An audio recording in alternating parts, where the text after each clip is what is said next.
You want to support Roland Martin Unfiltered? Be sure to join our Bring the Funk fan club. Every dollar that you give to us supports our daily digital show. There's only one daily digital show out here that keeps it black and keep it real. It's Roland Martin Unfiltered. By going to RolandMartinUnfiltered.com, you can make this possible. I got to ask y'all this here. You talked about how the campaign is changing here. And that is, I want to go to Politico, where a new national poll says Elizabeth Warren sitting on top of the poll. She has been steadily rising. I kept telling people, see, if all y'all national media people will learn to watch this show, y'all might be 3 to 6 months ahead of the game versus what's going down. But here's what's real interesting here on this. CNBC has a story that says that Wall Street Democratic donors warn the party will sit out or back Trump if you nominate Elizabeth Warren. Well, hell, Erica, they can go to hell, because the reality is, trust me, Elizabeth Warren would love nothing better than to say, hey, America, Wall Street Democrats don't want to see me in because they're scared of accountability. That's manna from heaven for Warren. Oh, yeah, and it will probably happen. And so it is kind of like cash does rule everything around us, right? Wu told us that a long time ago. The Wu told us that a long time ago. And so I believe with what we're seeing, especially with the fallout of the Trump regime, that an Elizabeth Warren is really looking primed to be really good as far as leading and continuing to lead in the polls, because she has the ear of people.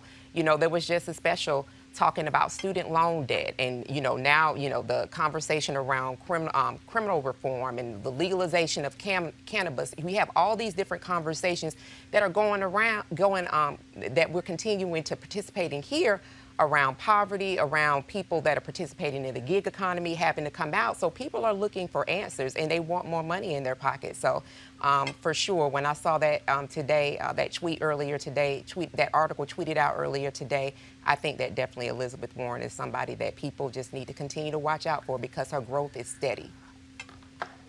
Joseph, who gives a damn about Wall Street Democratic donors?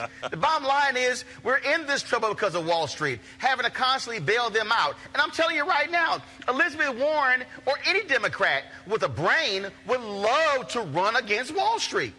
Well, that's exactly right. I mean, in that ad, it was like a campaign ad that Wall Street cut for Elizabeth Warren, right? I mean, you couldn't get anything better or more organic. And to have your enemy or an entity that, I mean, you take a poll, I would venture to say that 1 out of every 5 people would say that Wall Street is the cause of a lot of the problems that we're having right now. The gig economy, the collapse of housing, the college tuition problems. You can all trace a line from those issues back to Wall Street and back to the moneymakers and the people who finance and the shadowy people behind the scenes who are behind a lot of this economic problems. So I think if you have somebody who is declaring her enemy number 1, that is street cred that you cannot buy. I mean, that is like the best kind of political street cred you can have, unless you're a corporate Democrat or unless you're a Republican. I mean, and keep in mind that if that is the problem, that she is public enemy number 1 for Wall Street, that means they're going to shove all their chips over to the right. And that could potentially be an issue. But if you've got the kind of populist street cred that Elizabeth Warren has, we were talking about in the green room earlier, she comes from Oklahoma, teen mom, she got a lot of hardship that people can relate to. And the fact that Wall Street is pointing to her as the person that needs to be defeated, that's as good as you can get in the political season. Greg, if you have a Democratic donor on Wall Street saying they will either sit this out or back Trump, guess what? You ain't no damn Democrat. You are the party of money, and that's all you care about. And it's in its selfishness. That's what it is. Wall Street people refuse to accept the reality that they played a role in this, and they are the problem. They don't want to accept any responsibility. She created the Consumer Financial Protection Bureau, fought by Wall Street, got back $12 billion for consumers. How much was the bailout of Wall Street? $12 billion. The reality is Wall Street wants to screw Americans. They want to play financial games. They want to be too big to fail. And what they don't want is somebody who knows the system, who can articulate it, and who ain't scared of them. And the reality is Obama played it safe. He didn't put Volcker in charge of the Department of Treasury. If you read the book that was done, and I'll have the title in a second, who said that Obama, Confidence Men,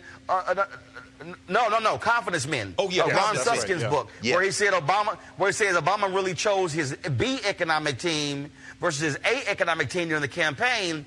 That was the moment during the financial crisis. That was the one moment where Wall Street could have been brought to their knees. And Susskind writes in his book that Obama had a meeting. They said, hey, you guys got a PR problem. They looked around each other and said, a PR problem. And they said, oh, we're good. We're good. They don't want Warren pushing through policies that, guess what? Tea Party people will support. Right. Rural voters will support. That's right. Black folks will support. I don't know who the hell would say, no, leave Wall Street alone. We're good, other than Wall Street. Well, Wall Street and that element of the corporate Democrats that have always backed them. Barack Obama, of course, we can kind of dismiss him now. I'm sure he's kind of quivering from wherever he is, maybe in his heart of hearts, which he never showed the rest of us. He's hoping for some type of thing that he could have done because he had the power.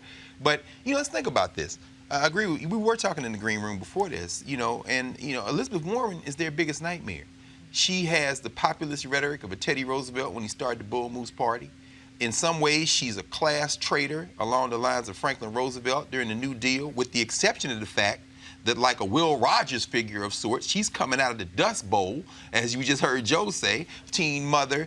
She is the equivalent of the poor white people who Donald Trump lied to get their votes before. And here's the challenge. Unlike Stacey Abrams in Georgia talking to rural voters, unlike Andrew Gillum in Florida talking to rural voters, Elizabeth Warren is white. That Pocahontas stuff ain't gonna stick to her. And if Donald Trump is looking across at her in the aisle and she's picked the right vice president candidate, a Booker or someone like that, who will also energize the non-white groups and the young people, who knows, or Julian Castro or somebody like that, you're looking at someone who came out of poor whiteness, who can get the women's vote, who came out of Harvard, who knows the banking system better than the bankers, and they have, in the words of the old Motown song, nowhere to run, nowhere to hide. So it ain't just the bankers, brother. It's the corporate Democrats as well, because they realize if she gets in there, now everybody's going to have to make an account.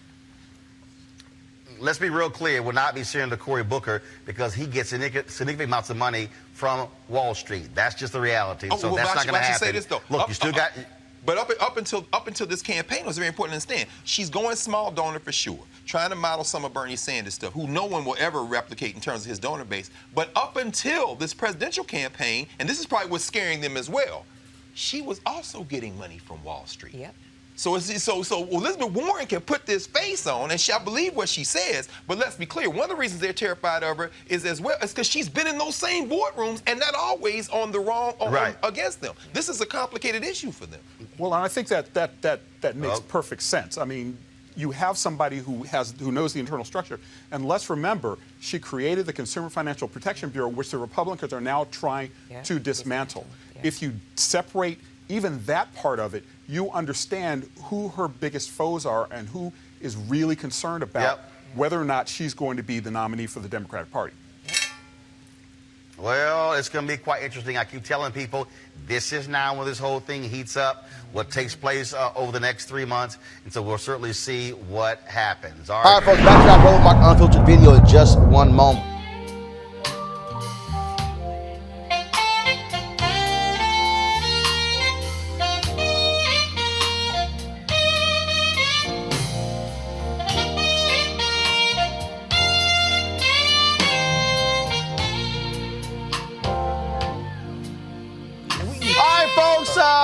November 7th through the 11th, of course, Luxe Jazz experience taking place in Cabo. It's going to be fantastic. Gerald Orb right there, my alpha brother.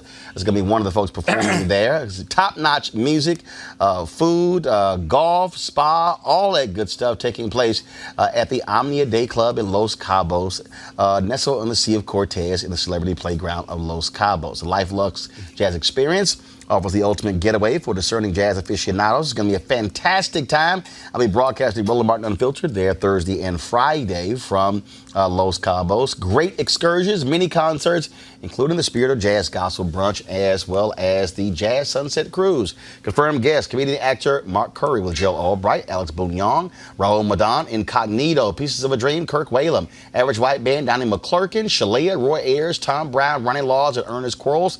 For more information, please visit www.lifeluxejazz.com, LIFELUXEJAZZ.com. You want to book your package real soon to get those airline tickets as well. And so while folks are freezing in the Northeast and Midwest all across the country, we'll be having some fun, some sun-drenched fun there in Cabo. Now back to your Roland Martin Unfiltered video.